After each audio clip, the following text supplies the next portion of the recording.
One thing I really like about you is you are unusually fearless and willing to go in the face of other people telling you something is crazy. And I know a lot of pretty crazy people, you still stand out. Where does that come from, or how do you think about making a decision when everyone tells you this is a crazy idea? Or where do you get the internal strength to do that? Well, first of all, I'd say I actually think I feel fear quite strongly. So it's not as though I just have the absence of fear. I feel it quite strongly. But there are just times when something is important enough, you believe in it enough that you do it in spite of the fear. So speaking of important things, Like people shouldn't think people shouldn't think, well, I feel fear about this and therefore I shouldn't do it. It's normal to feel fear. Like there'd have to be something mentally wrong if you didn't feel fear. so you just feel it and let the importance of it drive you to do it anyway. Yeah, actually, something that can be helpful is fatalism, to some degree. If you just accept the probabilities, then that diminishes fear. When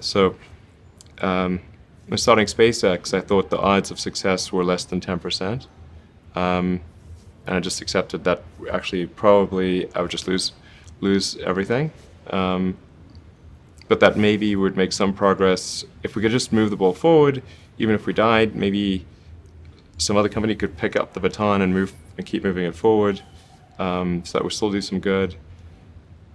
Same with Tesla. I thought the odds of a car company succeeding were extremely low.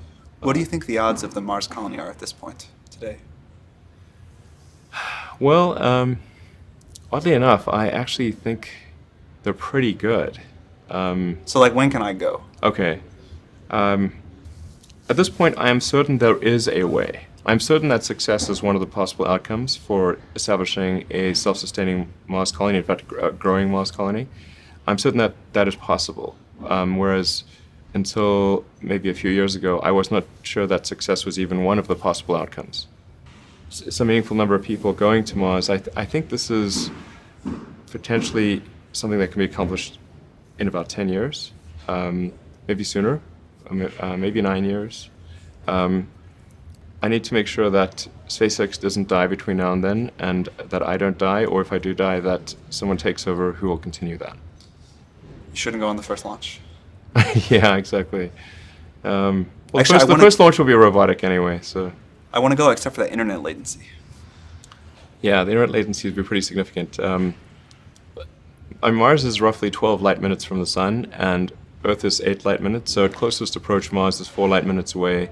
At furthest approach, is 20. A little more because you can't sort of talk directly through the sun.